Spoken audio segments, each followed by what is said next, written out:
Hello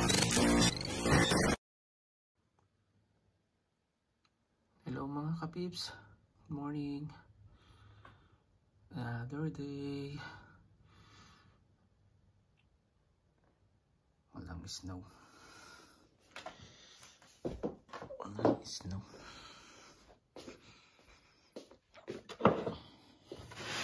Hindi masyadong malamig. Naka sandal lang ako tsaka pajama eh. Kaya muna tayo ng cereal bago pumasok. Social naka cereal. Naka-offer kasi kahapon to sa grocery store kaya binili ko na. Yan, tsaka ito.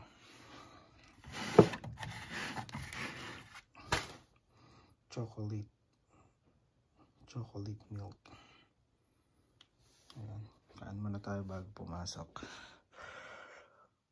Dala na rin ako ng ulam ko, itong Carne Norte. Ito. Tapos nagdala rin ako ng in-can na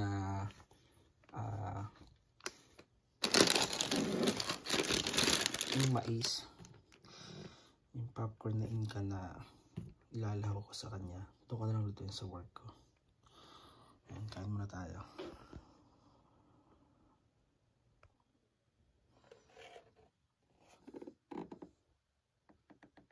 Ayan.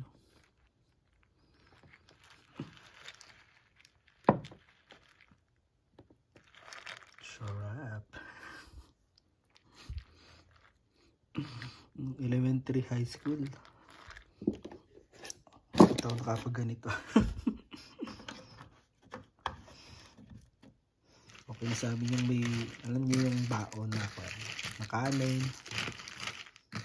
itlog. Yung normal yung dala ko sa school nun. Ang iba na talaga ngayon yung generation nyo, iba na talaga.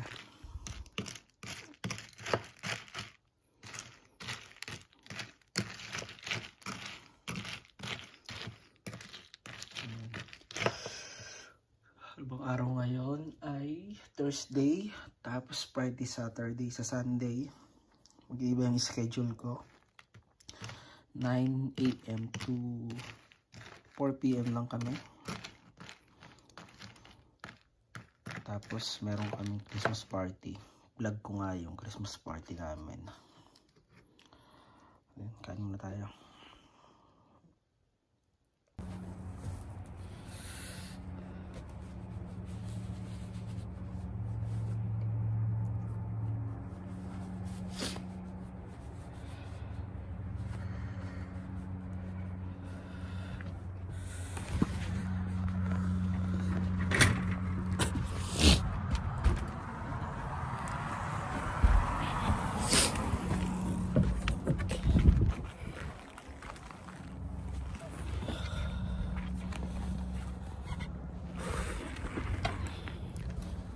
Hello mga kapips. Basta to work. Ang lamig. Sakit ng katawan ko. Ako nag-gym nung walang warm up. Kasi yung binuhat ko kahapon, naparami yung pinamili ko. Yung budget ko na $50 naging $90. Ano pa sobra. Dapat talaga may listahan ako eh. Kasi kahapon medyo maraming sale. Yun, kuha lang ng kuha. Tapos puro plastic bag lang yung dala ko. Mabahabang nilakad ko. Ayun. May helicopter. Back to work. Thursday.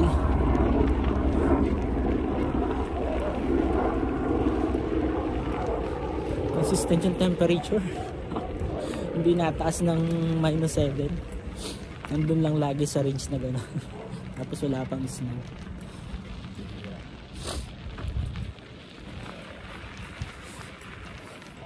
So kung malalam yung yung last vlog ko. Sabi ko sa inyo meron akong good news. Ito sabihin ko ngayon. Talagang I pray and I claim na magtuloy-tuloy talaga. Kasi last week pinuntahan ako ni Amo, yung may-ari sa Brian. Kinausap niya ako regarding for my brother, yung kakambal ko, yung twin brother ko. Kasi last 2 months kinausap ko siya kasi medyo nahirapan na rin yung kapatid ko sa trabaho niya sa Dubai. Kasi wala daw overtime, 12 hours duty. Tapos masyadong higpit yung management ngayon. Naawa naman ako, so sabi ko sa kanya, kasapin ko si sir tsaka si ma'am, try natin kasi karamihan ako na nagiging PR dito. Pagkakatapos mo PR, maalis na. That's the reality. Yun talaga yung pinaka habol ng mga tao dito. After naalis na. And napakabait naman, nag-response naman sila. Kinausap ko sila mag-asawa. Sabi ko, sir ma'am, gusto ko sana ipasok yung kakambal ko dito.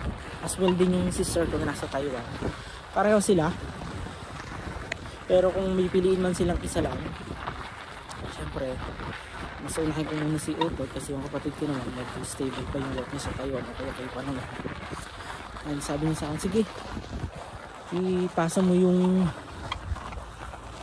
CV ng kapatid mo, mga kapatid mo, tapos let's see. Ayun, pinasa ko last week. Talagang good news na sabi niya sa akin, ipaprepare mo yung kapatid mo, yung kakambal mo sa T1 kasi anytime soon pwedeng tawagan siya. Malamang dadaan din siya sa agency. Sa agency ko rin, sabi niya na maghanda kasi anytime pwedeng tawagan kasi kailangan din namin ng tao ngayon. Sabi ko talaga naman, sir, kailangan ako talaga kasi ako talagang binalita ko agad sa kanya. And now kailangan lang namin paghandaan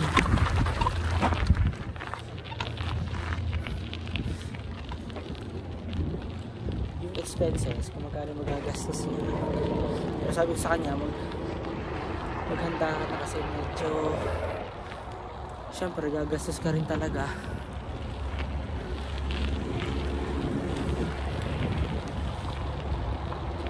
Kailangan natin pag-ipunan yan, pero sabi naman niya medyo ready naman kasi nag-ipon din naman siya at saka yung nakukuha rin niya sa computation niya kakasya naman. So yun lang, inintay lang namin talaga yung time na tawagan kasi sabi ni Amo is magpapalit kasi ang taon, syempre baka magbago rin sila ng reason. Mas mabilis daw ngayon yung processing if like this month, kumbaga kasi mag 2024 na, mas mabilis na yung processing nila. So I'm hoping na matuloy kasi excited yung kapatid ko makapunta dito. Hoping na tumawag na sa kanya at saka yung mga requirements na hingin. Yun ang maganda kasi sa UAE for sure, hindi na siya may medical, tulid na namin. Tsaka syempre accessible lahat, may BFS din doon, so everything nandun na. Yun ang medyo maganda kapag nandun ka sa Middle East, nasa Dubai ka, sa UAE, sa Abu Dhabi, accessible lahat ng mga kakailanganin mo. Tapos yun, wala ka ng medical na iisipin, syempre less na sa gastos yun. At yun, nawa'i talagang process makarating din siya dito kasi hindi talagang goal namin magkakapatid magkasama-sama kami dito. Pati nanay namin, yun syempre yung pamilya namin, yung asawa ko tsaka yung magiging asawa ng mga kapatid ko, yun yung plano. And I'm always praying na patuloy yun. Syempre hindi pwedeng ako lang yung nag-enjoy, hindi pwedeng ako lang yung masaya, dapat damay din yung pamilya, diba? Kaya let's see, i-update ko kayo kung ano yung magiging progress ng application niya from time to time, kasi karami naman dito through email. Mag-i-email muna sila, tapos hingin sa kanya yung mga basic requirements niya, and I believe na makapag-comply siya sa lahat ng mga kakailanganin at maging okay. Yun yung pinaka ini-aim namin talaga. Tsaka syempre yung gastusan na ma-provide. So yun lang, work muna ako. Anong oras na naman? Ha? See you na lang mga kapips ulit sa mga susunod kong vlogs. Masyadong sakit din.